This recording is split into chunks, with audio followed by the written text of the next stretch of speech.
Another video in the Golf R. Hi there guys, Sam here. Welcome back to another video. You join me once again in my Mk7 Golf R to talk a little bit around the new Mk8 Golf GTI TCR, which has recently been announced today.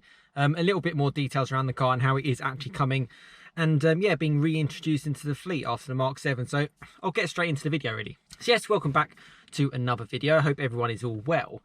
And this was quite an interesting bit of information that came about today. And I have done videos on the GTI TCR being tested round the Nürburgring, the Mk8, and what was kind of rumoured about it and a bit on the styling, etc. Link to the video up above. But recently more images have come about the car and a little bit more information as well.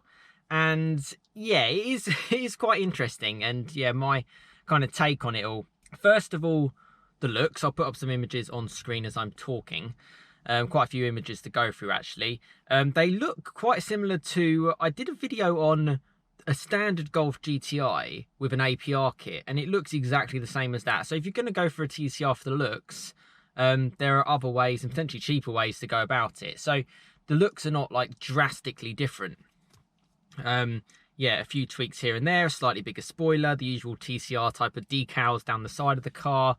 Yeah, I'm not seeing like a massive amounts of a game changer here, but yeah, all the images there for you lot to see.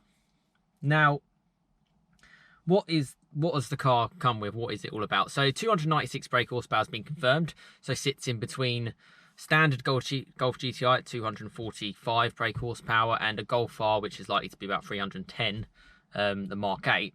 So nothing really changed there. It's auto only, so no manuals. So yeah, kiss goodbye to manuals in most cars in the near future. Yeah, so 7-speed auto. VW say that that's because it's faster. Yep, so 0 to 66 seconds. So yep, there you go. It's a little bit quicker. And apparently it's a lot better than the Mk7 Clubsport because of the way it handles. 8 seconds quicker around the Nürburgring, if that's of any use to anyone. You get 2 piston brake calipers, so it's not exactly like crazy stopping power, but you know, decent stopping power. You get a mechanical limited slip differential as opposed to the electronic one, which is in like the standard Mk8 GTI and in the Mk7 GTI, the base one as well. So yeah, a little bit more better handling and yeah, all that usable daily stuff. Prices are expected to be about, well, it said quoted on this article I read, £3,000 or so more than the standard GTI with a with an auto. So you're looking like 38 grand. So I don't know how that works out. So I think that's wrong. But I can't work out where it's placed in between the Mk8 Golf R and yeah, the Mk8 Golf GTI, the standard one. You know, where is it going to be priced? Unless the Golf R is going to be quite a bit more expensive, I can't see where the gap is going to be. Or maybe it's going to be the same sort of price. I just don't know. I don't necessarily understand why people, you know, I've got a lot of VW enthusiasts on my channel and, you know, a lot of Golf R owners, people have a GTI as well. And why you would pick one of the three. If you're just looking at it in a VW world, why would you pick one over the other You'd probably pick a standard GTI because it is a little bit cheaper. But I don't know why you'd pick a TCR over an R. Okay, it might be a bit more agile, a bit more lighter. I get that. But, you know, all-wheel drive is kind of where it's at these days. Let's just be honest. You can put all that power down. Yeah, there's no sort of constraints in anything. It's the top of the range for VW. So I don't really understand where the TCR sits. I liked the 40th anniversary edition in the Mk7. I thought it was great. I do talk about that car on my channel. In a different world, I probably could have owned it. Great car. Holds its money well, which is great. Obviously, the standard Clubsport S with the rear back seats taken out is an amazing, cool car to have. Like, yeah, that's an amazing piece of kit. Then the Mk 7.5 got the TCR, and although it looked really cool, and it had, most of them had Akrapovic exhausts as well, so they sounded all right. All DSG as well, so no manual there. And there was actually one just I'm looking in front of me who owned one. They weren't necessarily raved about in terms of the way they drove, but for looks, yeah, it was a cool car. I don't really understand it, if I'm honest.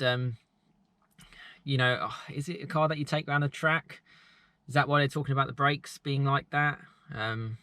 You know, I'm not too sure where this car is marketed, but VW obviously got their ideas about their potential buyers, and obviously the last one was quite popular.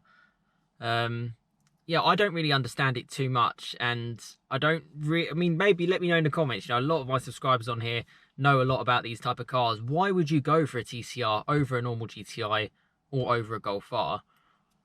Yeah, let me know, because I don't really know. I don't understand where it's kind of marketed, and particularly from a price point of view, it's all very similar. Yeah, and it's the same EA AAA engine. They're not really changed it too much. Same power as the Mk7. You know, the Mk7 had 290 brake horsepower. This has got 296. So not exactly night and day different, is it? But more information that is actually being released. So, you know, I've got to give VW credit for still releasing these type of cars. You know, hatchbacks with a decent amount of power aren't always the best selling point. It's all about SUVs. So yes, thank you VW for still creating these cars. I just don't necessarily understand where it sits in its own hierarchy, let alone in, you know, yeah, its rivals. I'm not 100% sure where it's at. Yeah, so let me know on that one. But there's some images of the new Mk8 Golf GTI TCR.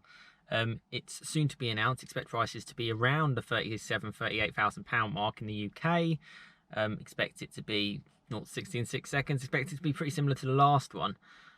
Maybe it might handle a little bit better, but you're really not going to notice that on the road. You will notice it on a track, but you're not going to notice it on the road. Styling, I think it looks great, but I did a video on that APR and I don't think it's any different to that. So it's an interesting one. As you can see, I'm kind of a little bit like the marketing stuff on it from VW. They're just, oh yeah, you know, it's 7 seconds quicker here. It's got 15% lower spring rates here, and it's just, I was bored reading the article. I'm not gonna lie. I think a lot of it is a lot of BS. It's just not a car that I am sitting here going, wow, I've got to get the TCR. The only thing that I'm really looking at in the Mark 8 range is the Golf R. That's where I'm at. Maybe I'm biased because I'm sitting in my Mark 7 Golf R. I don't know. But yeah, if you're a buyer looking for this kind of car, let me know why you'd go for this TCR. Maybe it is all about the handling, but you know, there are other cars, other hatchbacks that handle superbly. So yeah, it's an interesting one, but they are releasing it, and I wanted to share it here on the channel when, yeah, as soon as I heard it. You know, it only came out today, a bit more information on it. Yeah, and I wanted to share that with you lot, being quite yeah, a VW related channel. But yeah, the chassis upgrades, the cornering grip is what VW is saying stands out against a normal GTI, but it doesn't sacrifice the usability somehow, despite being obviously stiffer, because it's got to be stiffer because that's how cars handle better. So it's all a lot of talk. Yeah, I'll leave a link to the article in the description that I read through, and let me know what you think of it, because I was like, what is this? They're just talking so much crap. And this is why I love my channel, because it's like, I've got no pressures or no affiliations to anyone, so I'm just going to say it as it is. Yeah, I don't necessarily understand all those comments, and it's just talk. I think someone who took it around the Nürburgring was like, yeah, it definitely handles a little bit better than the Clubsport S. It's just words. It's just, yeah, it's nothing. I don't necessarily understand how it can, because that was a pretty hardcore car, relatively stripped out as well. But yeah, there you go.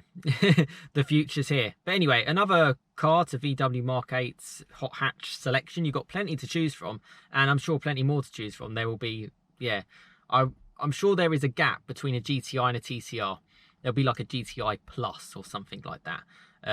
As there will obviously be an R, and there will probably be an R Plus. So you're looking at about 4 or 5 different variants of the Mark 8 in a hot hatch segment, probably spanning the best part of maybe £8,000–9,000 between them. So yeah, pick your choice. I know where I'm at. But there you go, Mark 8 GTI TCR coming soon. And yeah, let me know your thoughts in the comments of the car and the images that I've gone through. But thanks so much for watching. Hope you have a fantastic rest of your day. Plenty more content to come on the channel.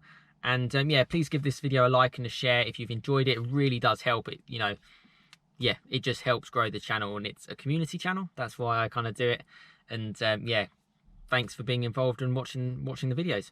But yeah, thanks so much for watching. Have a fantastic rest of your day, and I'll see you again next time. Cheers, guys.